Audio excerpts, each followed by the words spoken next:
My name is Olivia Caldwell, and I'm 35 years old.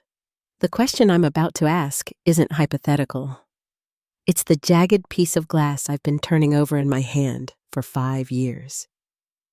What would you do if you discovered the two people who gave you life, the people you trusted to love your children, had been systematically poisoning their hearts against themselves, all while living in a house paid for with your money? The air in my parents' home that evening was thick with the smell of betrayal and slow-cooked beef. It was a Thursday in late October, the kind of evening in Maple Creek, Ohio, where the chill bites at your bones and promises a long winter. I walked in, exhausted from a 2-week business trip, and I heard my mother's voice, casual and clear from the dining room. "Ashley's kids eat first," she said. "Olivia's get the scraps." My world didn't just shatter. It evaporated. If you're new here, please subscribe to our channel for more real stories like this. The weight of a 14-hour flight from Singapore still clung to me like a damp coat. Every muscle ached for home, for the familiar comfort of my own bed, but my husband, Marcus, had insisted. "The kids have missed them, Liv," he'd said on the drive from the airport. There was a strange tension in his jaw, a tightness around his eyes I should have questioned. I see it now, clear as day. He wasn't just suggesting dinner. He was staging an intervention. He was bringing me to the scene of a crime he could no longer bear to witness alone. We stepped through the front door of the house I grew up in, the house whose mortgage I'd been paying for 8 years. The scent of my mother's Sunday pot roast, a smell that had once meant comfort and love, now felt cloying, suffocating. The usual happy chaos of a family dinner was in full swing. Laughter from the dining room, the clatter of silverware on porcelain, my sister Ashley's piercing voice cutting through it all, recounting some triumph of her eldest son, Tyler. But something was wrong. A vital sound was missing, the sound of my own children. I found them in a dim corner of the dining room, tucked away behind a potted fern. They were sitting at a small metal folding table, the kind you use for card games or overflow seating at Thanksgiving. I'd never seen it used like this before. Their small shoulders were hunched, their eyes fixed on the empty plates in front of them. My daughter, Emma, who was 7, and my son, Liam, only 5. Silent, waiting. Meanwhile, at the grand oak dining table that had been in our family for generations, a feast was underway. My parents, Robert and Linda Peterson, presided like benevolent monarchs. Ashley and her husband James sat beside them, doting on their 3 children, Tyler, Madison, and Jacob. Plates were heaped high with steaming slices of roast, creamy mashed potatoes, and green beans glistening with butter. My mother was fussing over Tyler, spooning extra gravy onto his plate. "You need your strength for the big game tomorrow, champ," she cooed. My children had nothing, not a glass of water, not a bread roll, just 2 empty white plates that seemed to glow with accusation in the dim light. I knelt beside Emma, my heart a cold, heavy stone in my chest. I smoothed her beautiful curly hair, a perfect blend of my pin-straight locks and Marcus's tight coils. "Emma, sweetie," I whispered, my voice barely a breath. "What's going on? Why aren't you eating?" She didn't look at me. Her gaze remained on that empty plate. "We're waiting for our turn, Mommy." Her turn? The words didn't compute. This wasn't a soup kitchen. This was their grandparents' home. "After the cousins finish, we get the food," Liam added, his tiny voice a monotone of resignation. He was 5. He shouldn't have sounded so defeated. My blood went cold. I looked up, searching for Marcus. He was standing by the doorway, his arms crossed, his expression a mask of grim confirmation. He knew. He'd seen this before. He had tried to tell me, hadn't he? Weeks ago, he'd mentioned that the kids seemed quiet after visiting my parents. I'd brushed it off. "They're just tired," I'd said, distracted by a quarterly report. "You're imagining things." He hadn't been imagining it. He'd been trying to warn me. Tonight, he'd decided showing me was the only way. My voice was shaking, but I fought to keep it steady for my daughter. "How long, Emma? How long has this been happening?" She finally looked up at me, her big brown eyes, so much like her father's, swimming with a confusion that broke my heart. "Since summer," she whispered, "when you go on your trips." Summer. 3 months. For 3 months, every time my job took me away, my children had been subjected to this humiliation, this segregation. The sudden weight loss I'd noticed in Emma, the way Liam had started clinging to me, begging not to go to Grandma's house. It all clicked into place, forming a picture of cruelty so profound it stole my breath. I stood up slowly, a glacial rage solidifying in my veins. I walked toward the main table, each step an effort of will. The laughter and chatter died down as they noticed my expression. "Mom!" I said, my voice cutting through the air like a blade. "Why are my children sitting at a folding table in the corner?" My mother, Linda, barely glanced over, a flicker of annoyance crossing her face. "Oh, Olivia, you're back. Don't be so dramatic. The children need to learn patience.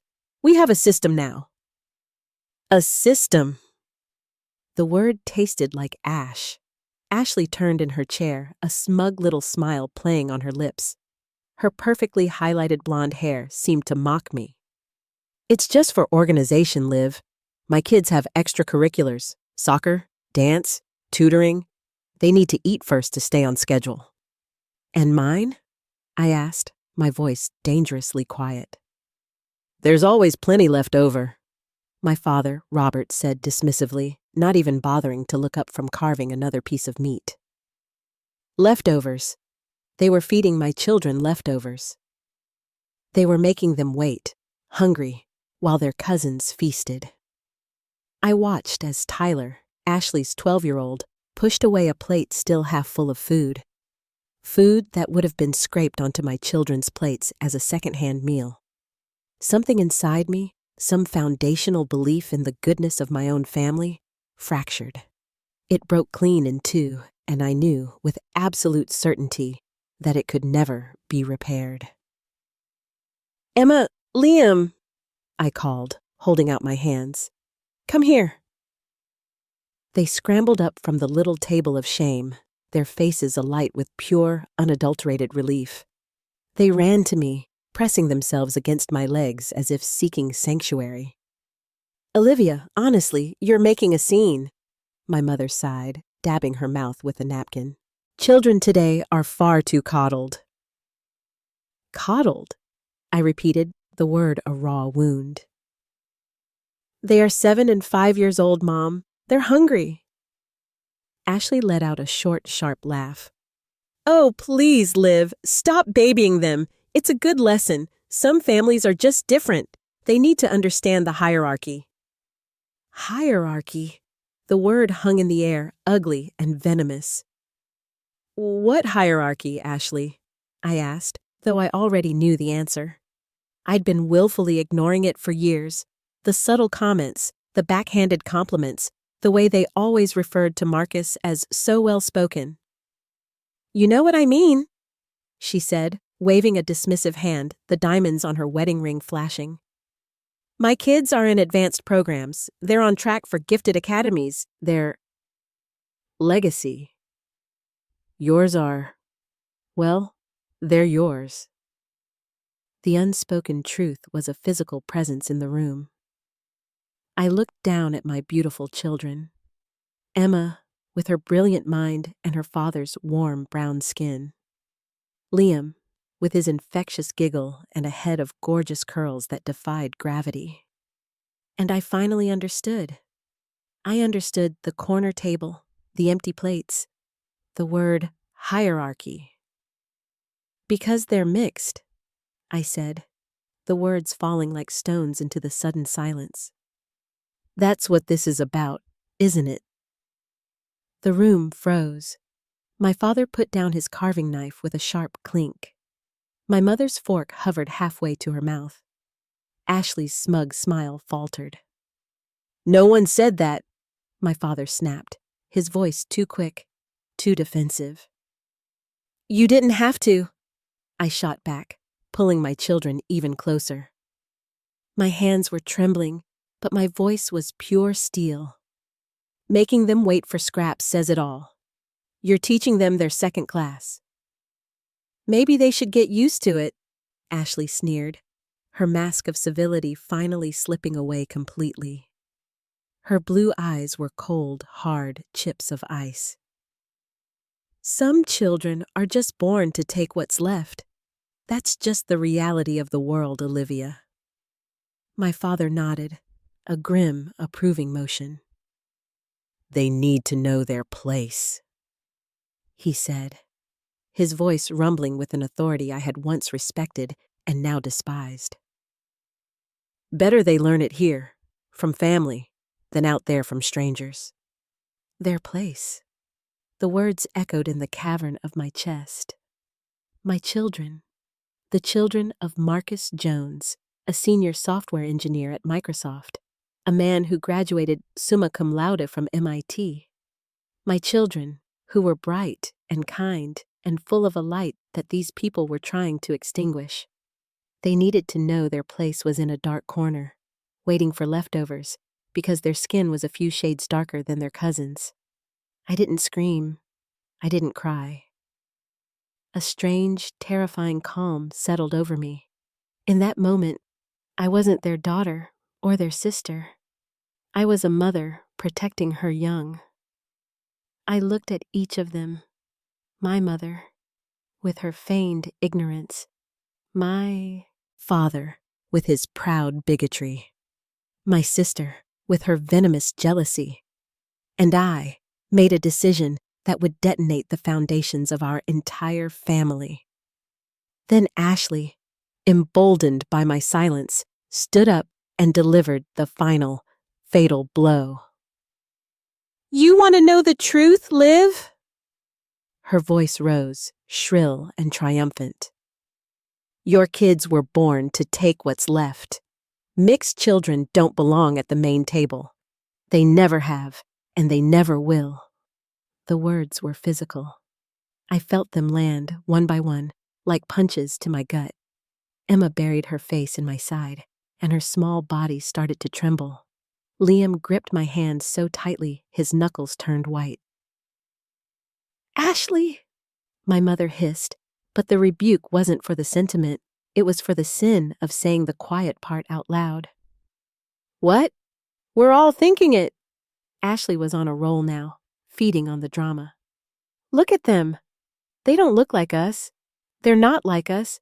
They're different, and being different has consequences. Their father is a kind, brilliant man who makes more in a year than your husband does in 3, I said, my voice dangerously low.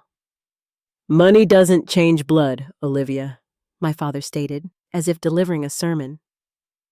Pure bloodlines matter. You chose to dilute ours. Dilute. The word was so clinical, so sterile, as if my children were a chemical contamination, as if their very existence was a stain on the pristine fabric of the Peterson family. And you all agree with this? I scanned the faces around the table. My mother stared at her plate. My father stood straighter, defiant. Ashley smirked, victorious. Even her children were watching with a detached curiosity, absorbing this lesson in superiority like sponges. It's not about agreeing, it's about being practical, my mother finally mumbled. Ashley's children have so many opportunities. They need proper nutrition for their activities. And mine don't? Yours need to learn humility, she replied, her voice gaining a sliver of its old authority. The world isn't going to be kind to them. In a way, we're doing them a favor. A favor. The cruelty was breathtaking. Starving my children's spirits was a favor. Teaching them shame was character building. For the first time, I saw my family not through the soft focus lens of love and obligation, but in the harsh, fluorescent light of truth. They weren't just flawed. They were rotten.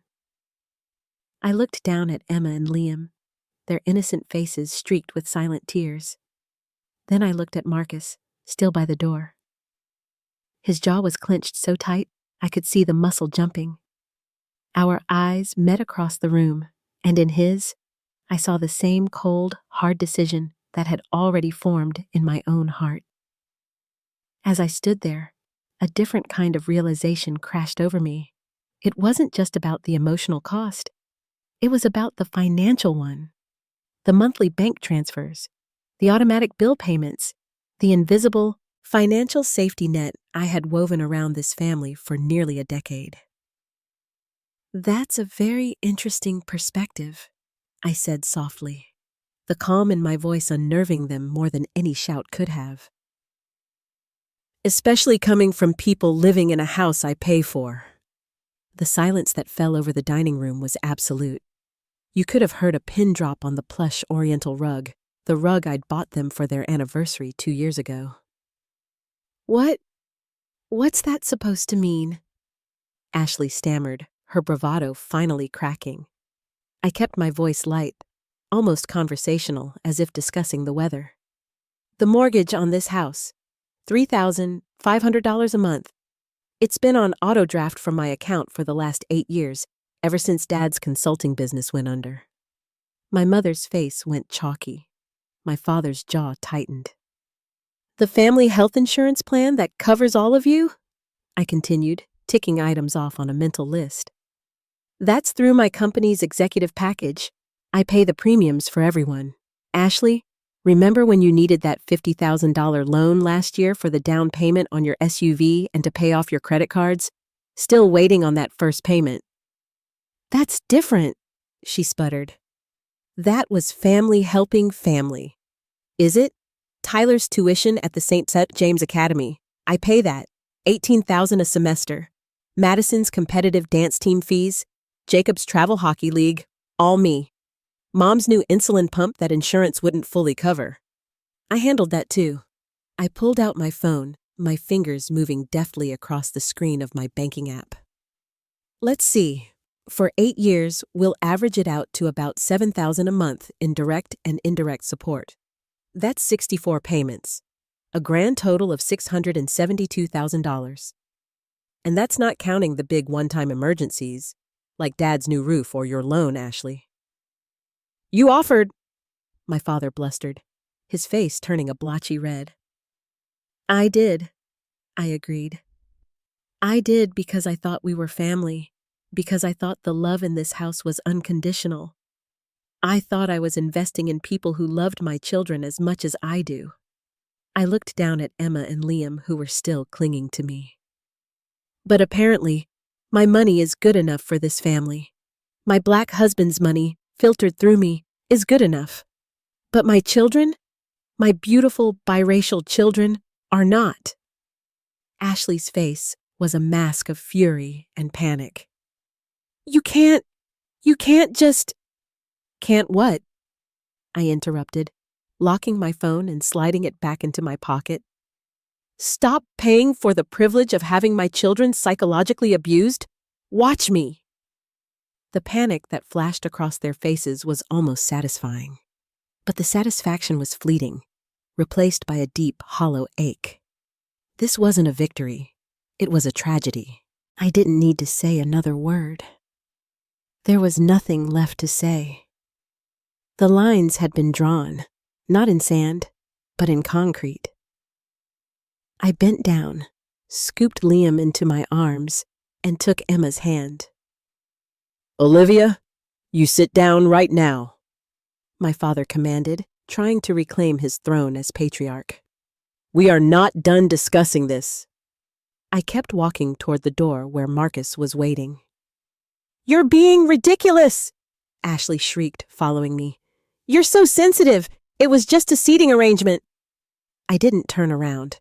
I didn't grace her with a response. Marcus opened the front door, his hand resting on the small of my back in a gesture of silent, unwavering support. "If you walk out that door, Olivia," my mother threatened, her voice trembling with a mix of rage and fear, "don't you bother coming back." Still, I said nothing. Emma looked up at me, her eyes wide with fear and confusion. I managed a small, reassuring smile for her. "We're okay. We're safe now." We walked out into the cold night air. The door slammed shut behind us. "Think about what you're doing to this family." Ashley's voice was muffled through the thick oak door. "You're destroying us over your stupid pride." I carefully buckled Liam into his car seat, then helped Emma with hers. Marcus got into the driver's seat and started the engine. My phone was already buzzing, a frantic, angry vibration in my purse. As we pulled away from the curb, I glanced back at the house. Through the big picture window, I could see them, a tableau of chaos. Ashley waving her arms wildly. My parents, looking stunned, lost.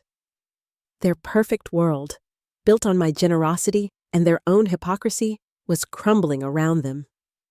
But there was one other face in the window, my younger brother, David. He'd been sitting quietly in an armchair the entire time, observing. He was holding his phone up, and as our eyes met through the glass, he gave me a slow, deliberate nod, a look of grim understanding. He'd seen it all, and I had a sudden, certain feeling that he had recorded it all too. "Mommy?" Emma's small voice broke the silence in the car. "Are we never going back to Grandma's house?" I reached back and squeezed her hand. "Not like before, baby," I said softly, the words a vow. "Never like before." My phone buzzed again and again. 17 missed calls in 5 minutes. But I didn't need to answer. My silence was the loudest statement I could make. What they didn't know yet was that my silence wasn't just an absence of words. It was the sound of a bank vault closing. It was the sound of an empire, built on a lie, beginning to fall. The 20-minute drive home was a vacuum of sound, broken only by Liam's quiet sniffles from the back seat. The streetlights of Maple Creek blurred past the windows, streaks of orange and white against the dark canvas of the night. At a red light, Marcus reached over and took my hand. His grip was firm, grounding. We didn't need words. After 12 years together, our silence could hold a full conversation. He knew my quiet wasn't weakness. It was resolve, crystallizing into something hard and permanent. The moment we walked into our own home, a space filled with our art, our music, our love, I went straight to my office. It took less than 15 minutes. The beauty of modern mobile banking is its ruthless efficiency. With a few taps and confirmations, 8 years of financial entanglement were severed. The automatic mortgage transfer, canceled. The family health insurance premium, payment stopped. The credit card I'd given my parents for emergencies that had somehow paid for cruises and new furniture, frozen. The investment account I'd been funding for Ashley's kids' college education, locked. Every invisible thread of support was cut, clean, and absolute. 20 minutes after we got home, my phone began to scream with the panic of people realizing their safety net had just been set on fire. The first voicemail was from my mother, her voice thin and reedy with fear. "Olivia, the bank just called. The automatic payment for the mortgage didn't go through. There must be some kind of mistake with your account. Please call me back immediately." The second was Ashley, all pretense of composure gone. What did you do, Olivia? Mom's having a panic attack. The bank is talking about default notices. You can't do this. The third was my father, his voice a roar of impotent rage. Olivia Marie Caldwell, you answer this phone right now. This is not how a daughter behaves. This is not how family behaves. Marcus looked at me, raising an eyebrow. You were quick. The moment I saw their faces at that folding table, I said, my voice flat. It was already done. He whistled a low, soft sound. They're going to lose the house. They have 30 days to figure it out, I replied, walking to the kitchen to make my own children a proper dinner. That's 30 days more notice than they gave Emma and Liam about their new place in the family hierarchy. Emma, who had been listening from the doorway, spoke up. Mommy, are Grandma and Grandpa going to be okay? I turned and looked at my daughter, my beautiful, compassionate daughter, who was worried about the very people who had just wounded her so deeply. I knelt down and cupped her face in my hands. They are grown-ups, sweetheart. They will have to make some changes and figure things out. But that is not your job to worry about. Your only job is to be a kid. My phone rang again. This time, the caller ID showed a picture of my brother, David, the lawyer, the quiet observer, the one who had nodded at me through the window. I answered, a knot of anticipation tightening in my stomach. Don't hang up, he said immediately, his voice calm and steady. I'm not calling to try and change your mind. Then why are you calling, David? To tell you I'm proud of you, he said, and to tell you that I recorded the entire dinner conversation. I've been documenting their behavior for months, Liv. I was just waiting for you to see it for yourself. I sank onto a kitchen stool, my hand frozen on the refrigerator door. You knew? I've watched it happen every time you traveled, he said, a note of regret in his voice. I tried to hint, but... He trailed off. You needed to see it with your own eyes. You loved too hard. You would have made excuses for them. He was right. God, he was right. I would have. Before I could respond, my call waiting beeped. Ashley. I have to go, David, I said. But, thank you.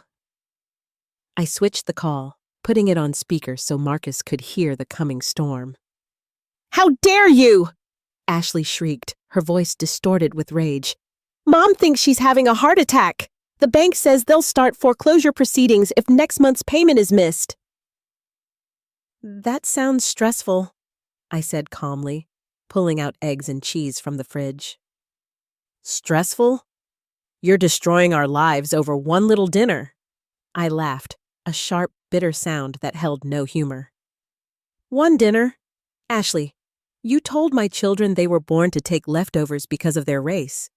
Dad called them a dilution of the bloodline. Mom said they needed to learn their place. This wasn't one little dinner. This was the moment the mask came off and you showed me the monsters you've been hiding underneath. But the house, my kids' school, Mom's medication. It's interesting how quickly this becomes about the money, Marcus observed quietly from across the kitchen island. There's a simple solution, I said, cracking eggs into a bowl. You and James can get second jobs. Mom and Dad can sell the house and downsize to an apartment. You can all learn to live within your own means. You are a vindictive... I hung up. The rest of the evening was a siege. Texts, voicemails, emails. My mother sent a picture of her blood pressure reading. My father sent a long, rambling email about filial duty and respect for elders. Ashley sent a barrage of texts that devolved from threats to pathetic pleas. An hour later, after I had tucked my children into bed with extra stories and promises that they were loved and perfect just as they were, Ashley called again. Her tone was completely different. Sweet, conciliatory, utterly fake. Liv, sweetie, she cooed. We need to talk. This has all been a terrible misunderstanding. There is no misunderstanding, Ashley, I said, sitting in my office with Marcus beside me. You took things out of context. You know how Mom gets when she's tired, and I was just joking. It was a joke that came out wrong. You know I love Emma and Liam. The recording says otherwise, Chulnit's on the other end of the line. A dead, heavy silence. What? What recording? The one David made, I said, savoring the moment. The one where you clearly state that mixed children don't belong at the main table. The one where Dad talks about pure bloodlines. David's been documenting your little system for months. He's a very thorough lawyer, you know. Her saccharine tone evaporated, replaced by pure venom. You can't use that against us. We're family. Family? I tested the word. Family doesn't steal their niece and nephew's sense of worth. And family doesn't take nearly $1 million in support while treating the giver's children as subhuman. The line went quiet again, but this time it was the silence of calculation. She didn't know the worst of it yet. She thought her biggest problem was me. She had no idea that her biggest problem was the brother she'd always dismissed as the quiet one, the one who had just chosen justice over blood. David arrived at our house at 9 o'clock that night. He carried a worn leather briefcase and wore his lawyer face, a calm, implacable expression that had won him a partnership at his firm before he was 32. Before you ask, I'm not here to mediate, he said, setting his briefcase down on our coffee table. I'm here as your brother and as your counsel. David, you don't have to pick a side in this, I started, but he cut me off. I'm not picking a side, Olivia. I'm picking the side of 2 innocent children. I'm picking justice. He opened his briefcase and pulled out a thick file folder. I have 3 months of audio recordings, every dinner you missed, every comment about their place, every time Mom called them different with that tone in her voice, every time Ashley compared their grades to her kids and implied it was genetic. Marcus leaned forward, his hands clasped. Why didn't you tell us sooner, man? David looked at me, his expression softening with a familiar, fraternal sadness. Because she wouldn't have believed it. Not really. She loves them too much, trusts them too much. You would have confronted them, they would have denied it, and you would have found a way to believe them. You would have rationalized it away. You had to see it for yourself, irrefutably. He was right. I would have done exactly that. The thought made me sick. There's more, David said, his voice turning grim. It gets much worse. He slid a document across the table. It was a bank statement for a trust account. Do you remember the trust fund Grandma Peterson set up before she died? For all the grandchildren's education? My stomach plummeted. Of course. What about it? Mom and Dad are the trustees, and they've been pulling from it, he said, tapping a highlighted column of withdrawals, but only from Emma and Liam's designated portions. Ashley's kids' shares are untouched. In the last 3 years, they have depleted your children's funds by almost 60%. That's illegal, Marcus said, his voice a low growl. Highly, David confirmed. It's called misappropriation of funds. Embezzlement, actually. And as the family's legal representative for the trust, I've already filed the necessary paperwork with the court to freeze all accounts and launch a formal investigation. David, they're your parents, too, I whispered, staring at the numbers on the page. They had stolen from my babies. For a kitchen renovation for Ashley. For a cruise to Alaska for themselves. And they're the ones who taught me the difference between right and wrong, he said, his jaw tight. Ironically enough, he pulled another set of documents from his briefcase. But here's the part they don't know.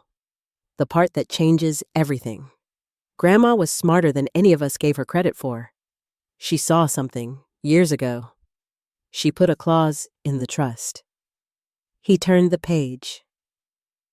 You, Olivia, are the successor trustee. If Mom and Dad are ever found to be unfit or acting against the interests of the beneficiaries, control of the entire trust defaults to you.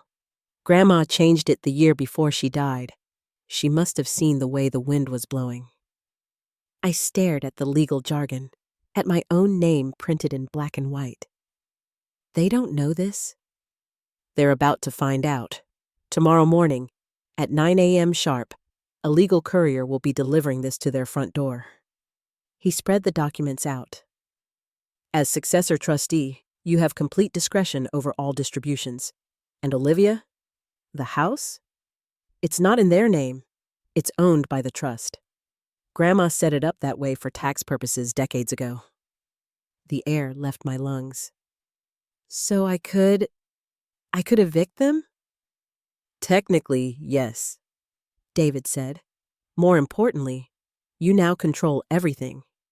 The investment accounts, the education funds, even the little vacation condo in Florida they've been renting out for extra income. All of it. Marcus studied the papers, his analytical mind processing the implications. This is a significant amount of power. Power they have been abusing for years, David said grimly. I've tracked the withdrawals.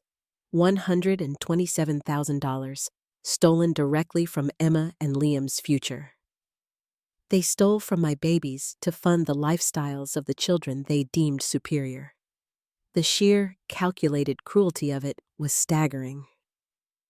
David slid one last document onto the table. It was a standard 30-day eviction notice. My parents' names were at the top. Once you sign this, Olivia, he said gently, there is no going back. The war will be declared. I thought about Emma's face when she told me she had to wait her turn. I thought about Liam's small body hunched over an empty plate. I thought about the word dilute. They started the war when they came for my children, I said, my voice deadly quiet. I took the pen from David's hand. I'm just finishing it. I signed the paper. The courier will deliver everything at 9 a.m., David said, gathering the documents.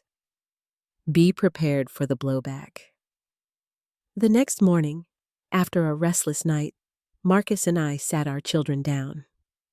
We explained, in simple, age-appropriate terms, that we wouldn't be seeing Grandma and Grandpa for a while because they had been unkind. Is it because we look different? Emma asked, her 7-year-old wisdom cutting straight to the bone. No, baby, I told her, my heart aching. It's because they forgot that different is beautiful. And until they remember that, we're going to be with people who already know how special you are. Like Uncle David? Liam piped up. Exactly like Uncle David, Marcus said, ruffling his hair. At 9:03 a.m., my phone exploded. The courier had arrived. I answered, putting it on speaker. What is the meaning of this? My father's voice boomed, distorted by rage. Eviction? Trustee malfeasance? Have you lost your mind? I found it, actually, I replied coolly. You're evicting your own parents? Over a seating arrangement? No, I said. Over systematic racial discrimination against my children. Over $127,000 you stole from their education funds, and over 8 years of taking my money while teaching my family they were second-class citizens. We'll fight this in court, he roared. With what lawyer, Dad? I asked. David? The one who documented everything and filed the papers himself? A stunned, choked silence came from the other end of the line. Then a whispered, David wouldn't. David did, I said. He chose justice. You should have taught him better. 3 days later, they called for a summit. David had warned me this would be their next move, an attempt to bypass the law and appeal to the court of family opinion. The location was neutral ground. My Aunt Catherine's sprawling ranch house on the outskirts of town. The jury was every aunt, uncle, and cousin within driving distance. I walked in with David at my side. Marcus had stayed home with the kids. They had been through enough. The living room was packed, the air thick with tension and the scent of Catherine's potpourri. My parents sat in 2 wing-back chairs by the fireplace, posturing as wronged monarchs. Ashley sat beside them, her eyes red-rimmed and puffy. She'd clearly been crying, but it wasn't the crying of remorse. It was the crying of a spoiled child who'd had her favorite toy taken away. "Well, look what the cat dragged in," Ashley muttered as I entered. Aunt Catherine, a formidable woman with a no-nonsense demeanor, stood up. "Olivia, this has all gotten completely out of hand. Evicting your own parents? It's unthinkable." "Is that what they told you this was about?" I asked, my voice calm as I remained standing. "A simple family squabble? Did they mention the part where they made my 7- and 5-year-old children sit in a corner with empty plates and eat leftovers? Did they mention they did this because my children are biracial and need to learn their place?" A few quiet gasps rippled through the room. Apparently, those details had been conveniently omitted from their sob story. "That's a gross exaggeration," my mother said quickly, her hands twisting a handkerchief in her lap. "Is it?" David asked, pulling out his phone. He held it up. "Because I have an audio recording of the entire conversation. Should I play it?" "A recording?" My Uncle Pete leaned forward, his brow furrowed. "You recorded your own family, David?" "I documented the systematic emotional abuse of my niece and nephew," David corrected, his voice like ice. "The fact that it was at the hands of my own family is the tragedy here. Would anyone like to hear it?" The room tensed. My parents exchanged a look of pure panic. Ashley went white as a sheet. "This is a private family matter," my father blustered. "It stopped being private when you stole from their trust fund." I cut in. The gasps were louder this time. $127,000 to be exact. Stolen from my children's college education to pay for Ashley's kitchen renovation and your new boat, Dad. $1 million, Aunt Catherine whispered, her hand flying to her mouth. "You've taken nearly $1 million from her over the years?" "That's not—" Ashley began to shriek. "No!" David said, his voice cutting through the chaos. "Everyone needs to hear this." He connected his phone to Catherine's Bluetooth speaker system. A moment later, Ashley's voice filled the room, sharp and clear. "Your kids were born to take what's left. Mixed children don't belong at the main table. They never have, and they never will." A collective intake of breath. The recording continued. My mother's voice, reasonable and calm, explaining that my children needed to learn humility because the world wouldn't be kind to them. Then my father's, booming and self-righteous. "Pure bloodlines matter, Olivia. You chose to dilute ours." The recording played for 3 excruciating minutes. Every justification, every casual cruelty, every hateful word broadcast in high-fidelity sound for the entire family to hear. When it finished, a profound, horrified silence settled over the room. Aunt Catherine stared at my parents, her face a mask of disbelief and disgust.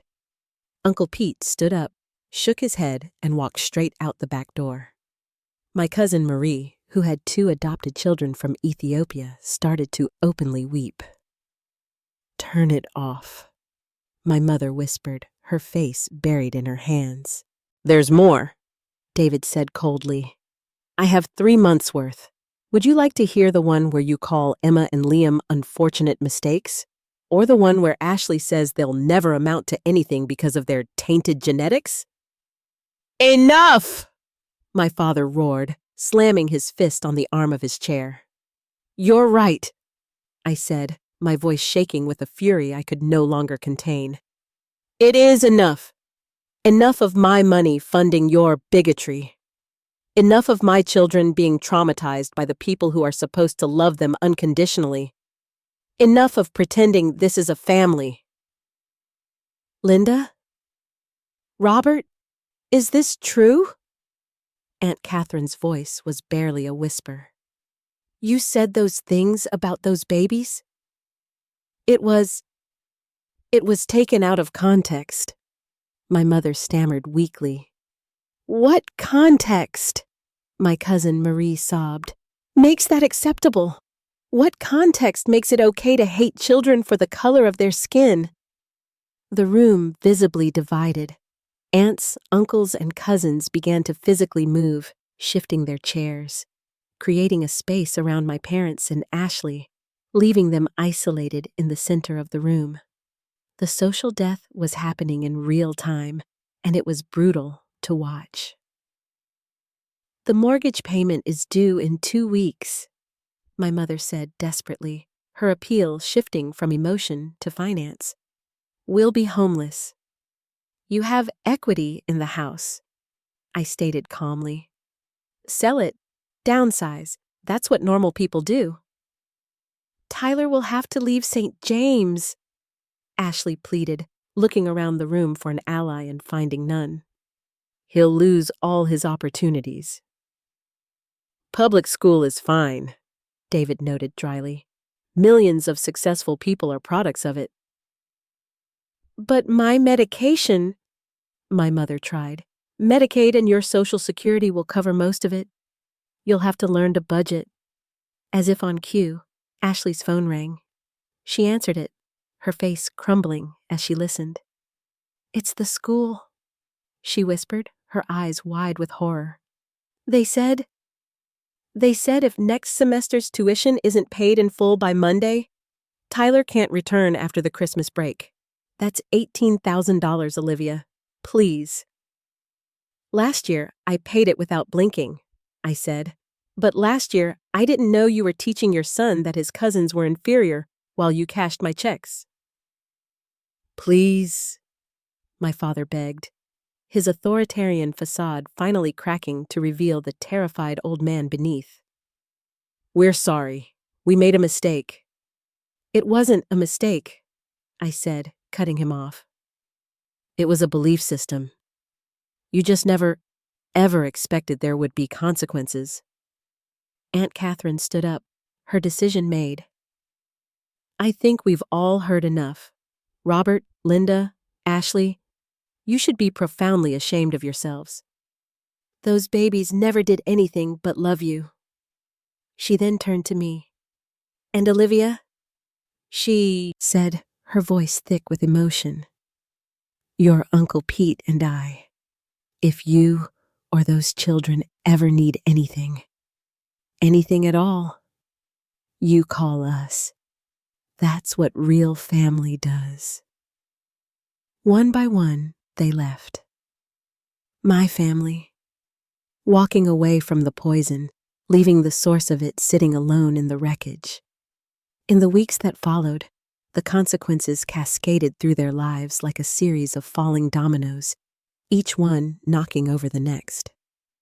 The world they had built, a world of suburban comfort, social standing, and financial security, all underwritten by me, disintegrated with shocking speed. The first domino was James, Ashley's husband. He called me a week after the family meeting. He was a quiet, unassuming accountant who I'd always thought was out of his depth with my sister. Olivia, I just found out. All of it, he said, his voice heavy. The recordings, the trust fund, everything. I had no idea. I am filing for divorce. I will not have my children raised by a woman who believes that garbage, who would teach them to hate their own cousins. The next was the house. My parents hired a lawyer with what was left of their savings, but David's paperwork was ironclad. The trust owned the house, and as the new trustee, I had every right to reclaim the asset. They were served with a formal, court-ordered eviction notice. 30 days. Ashley had to pull Tyler out of St. James Academy mid-semester. The humiliation was a currency she understood far better than money. Having to explain to the other perfectly coiffed mothers in her circle why her son was suddenly transferring to the public high school was a social death sentence. Word spread through the manicured lawns and country clubs of Maple Creek like wildfire. The story took on a life of its own.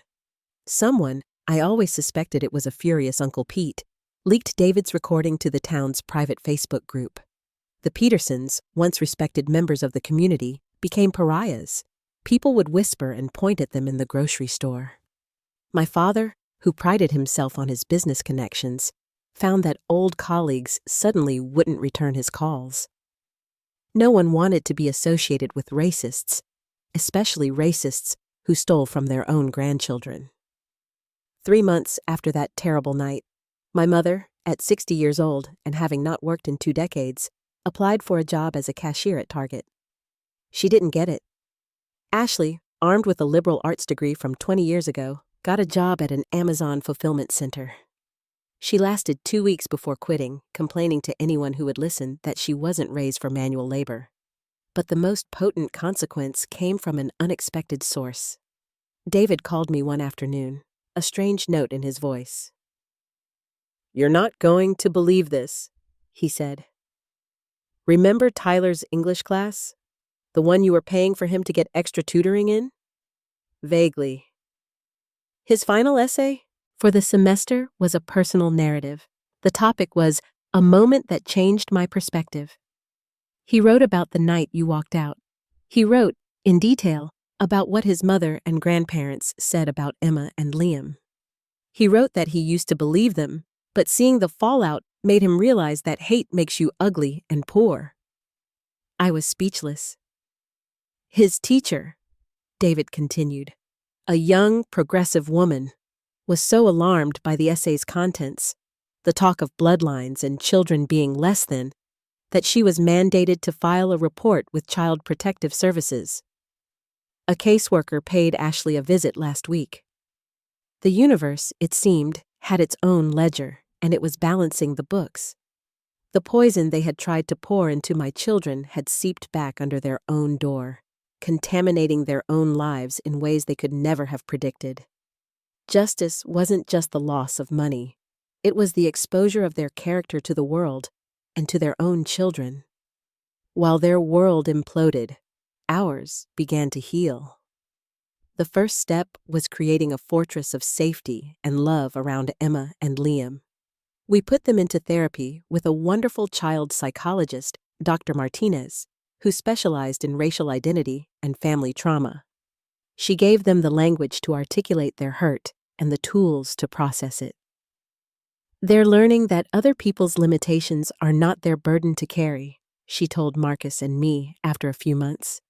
They're learning that the ugliness they experienced was about your parents, not about them. We moved them to a new school, a wonderful private academy in the city that celebrated diversity. Emma's new classroom looked like a miniature United Nations. She blossomed, her natural confidence, which had been so cruelly suppressed, returning in full force. She joined the debate team. She started writing stories about a brave princess with curly brown hair and skin the color of warm honey who saved kingdoms not with a sword, but with her intellect. "She looks like me, Mommy," Emma told me one night, her eyes shining. "And she never has to wait for scraps. She belongs everywhere she goes." Liam, my sweet, sensitive boy, slowly came back to himself. The nightmares stopped. He started eating with a healthy appetite again, no longer looking over his shoulder or asking for permission to have seconds. His infectious, bubbling laugh, a sound I hadn't realized I'd missed so much, returned to our home. We built a new village for them, a chosen family. Uncle David became their hero, taking them to museums and ball games, teaching them that family meant unconditional support and fierce protection. Aunt Catherine and Uncle Pete showered them with the affection of a third set of grandparents. Most importantly, we reconnected deeply with Marcus's family. His parents, who had immigrated from Nigeria with nothing and built a successful life in Atlanta, flew up to spend a month with us. They wrapped my children in a love that was pure and absolute. They taught them Igbo phrases, cooked them jollof rice, and told them stories of their heritage. In our culture, children are a treasure. Marcus's mother, Ifeoma, told Emma and Liam one evening, "All children, you are our greatest treasures." The contrast was a physical ache in my heart. Where my parents had seen dilution, Marcus's parents saw a beautiful continuation. Where Ashley had seen inferiority, they saw a brilliant, limitless future. One afternoon, about a year after the incident, Emma came to me while I was gardening. She was 8 now, taller, more self-possessed. "Mom," she said, her expression serious, "I don't really miss Grandma and Grandpa Peterson. Is that bad?" I put down my trowel and pulled her into a hug, breathing in the scent of sunshine in her hair. "No, sweetheart," I said, my voice thick with emotion. "That's not bad at all. It just means you miss the grandparents you deserve to have, not the ones you got. And that is perfectly okay." We created new traditions to replace the old, poisoned ones. Our Sunday dinners became sacred. Everyone sat at the same table, ate the same food at the same time, and shared the best part of their week. No corners, no folding tables, no waiting. We were building a new legacy for our children, one founded not on bloodlines, but on respect, love, and the unwavering belief that everyone deserves a seat at the table. 2 years passed. 2 years of peace, healing, and forward motion. Then a letter arrived. It came via David, who, as per our agreement, screened all communication. "It's from Mom," he said, handing me the crisp white envelope.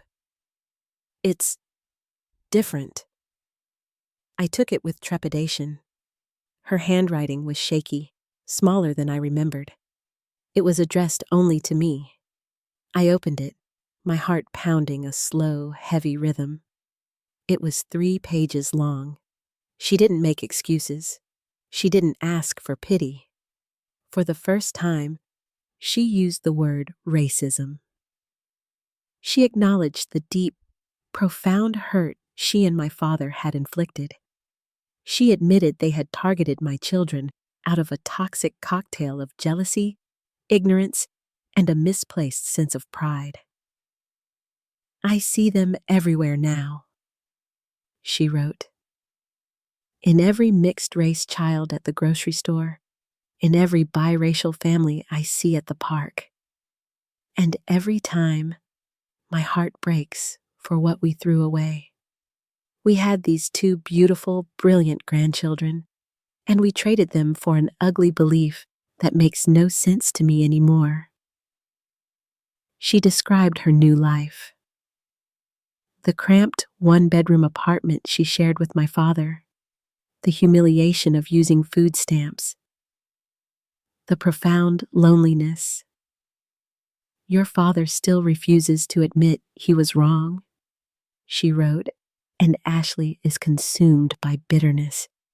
But I know we destroyed our own family over a hatred we dressed up and called tradition." She told me she had enrolled in an online racial bias course and was volunteering at a community center that served immigrant families. A copy of her course completion certificate was enclosed. The final paragraph was what undid me. "I don't expect your forgiveness.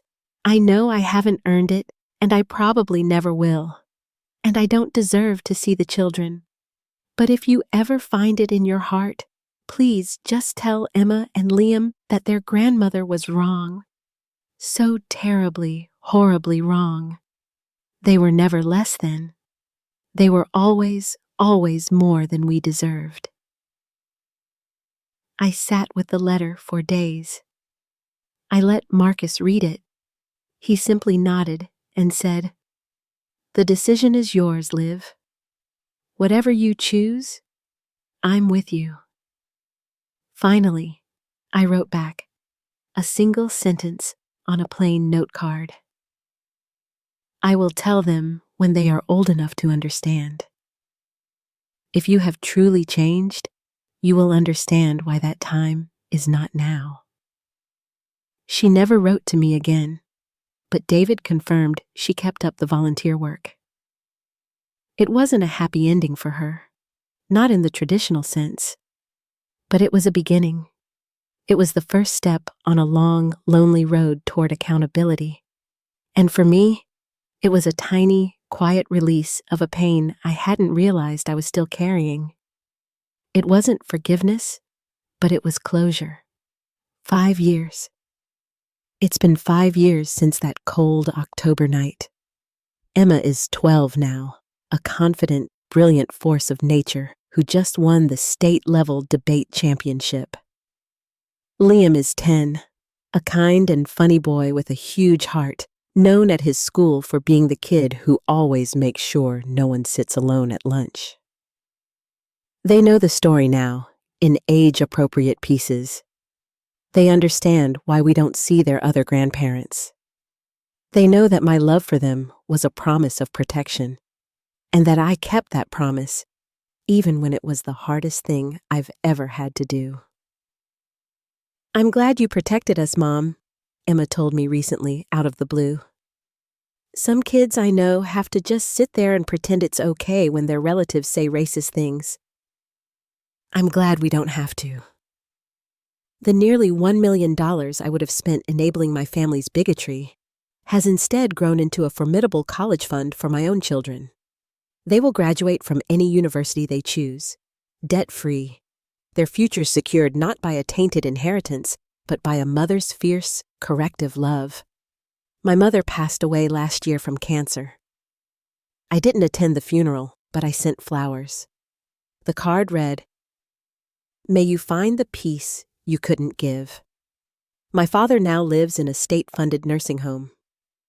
Ashley, after a string of failed jobs, lives in a small apartment 2 towns over. We have no contact.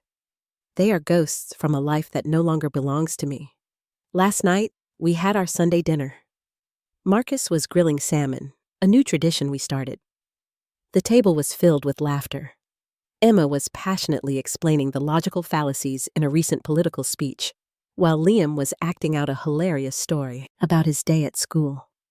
They were surrounded by their village, Uncle David, Aunt Catherine, and a few close friends.